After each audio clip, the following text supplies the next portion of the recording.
Hi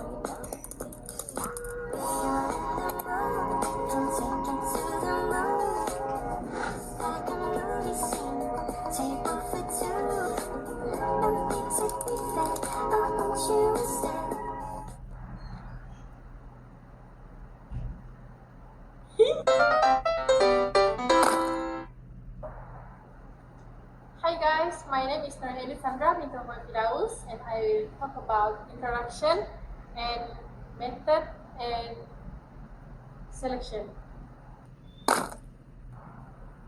What is timber preservation?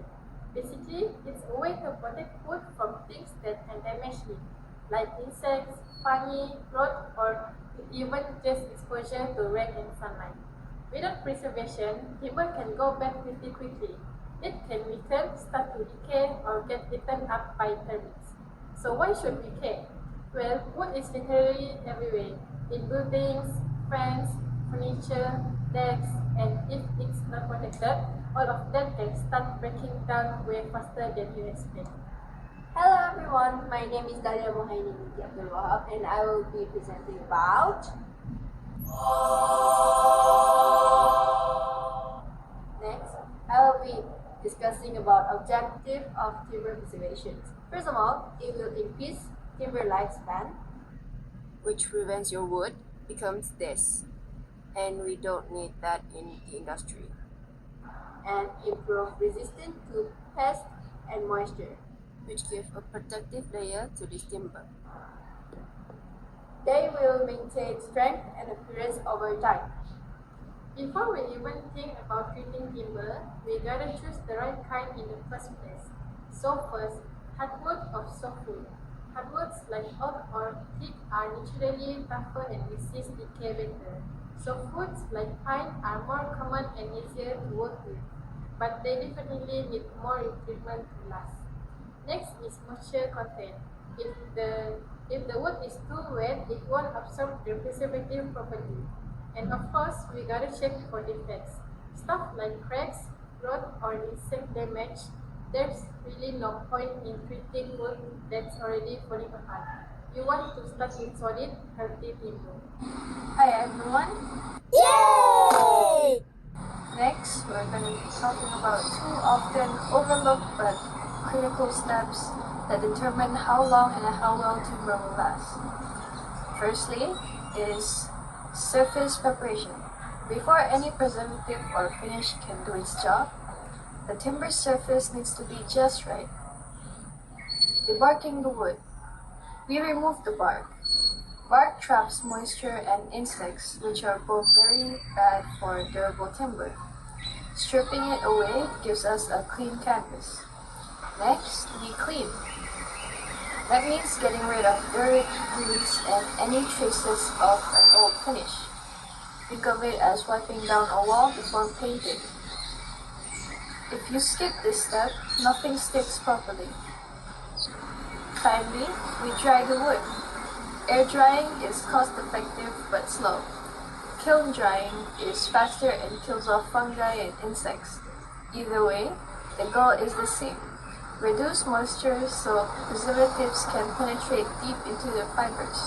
Once the surface is prepped, the timber is ready to soak up preservatives like a sponge if we store it correctly. Moving on is the types of preservative. There are lots of preservatives that have been used in the industry. The preservatives that are commonly used is oil-based preservative, example, creosote for outdoor use, water-based preservative, copper chrome arsenate, solvent-based preservative, natural preservative, as in borax and neem oil. Hi everyone!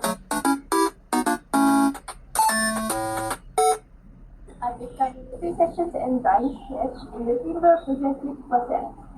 After timber has been treated with preservative chemicals, the next step is 3 sections. This means letting the chemicals bond with the wood.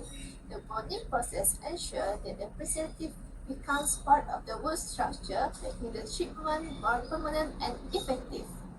Once vegetation has taken place, the timber goes thoroughly drying against the treatment. This is important because it reduces the moisture content, improves the timber stability, and prepares it for the use of construction or furniture making. One of the key reasons both fixations and drying are necessary is to prevent the leaching of chemicals. If chemicals are not properly fixed and the timber is not dried correctly, the preservative can wash out over time, especially when the timber is exposed to rain or ground moisture.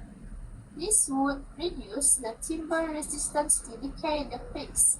So, in short, fixations from in the preservative and drying out set in place, ensuring the long-lasting protection. Next, let's talk about storage and handling.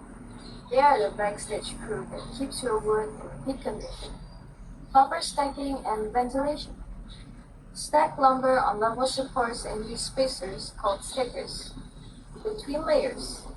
That simple spacing lets air circulate, preventing mold and the dreaded rot. Second, keeping treated timber dry and covered. Even after treatment, moisture is the enemy. Keep stacks under a roof or waterproof cover, but always leave the sides open for airflow. Lastly, is labeling for correct usage. Label each bundle. A quick label for interior, ground contact, or marine use helps builders grab the right piece every time, avoiding costly mix-ups. Lastly, from me, safety and environmental considerations. 1. The use of personal protective equipment, PPE, as per example shown here. Proper handling and disposal of preservations, using eco-friendly treatment options, and a compliance with environmental regulations. Conclude, let's briefly review the key steps in the timber preservation process.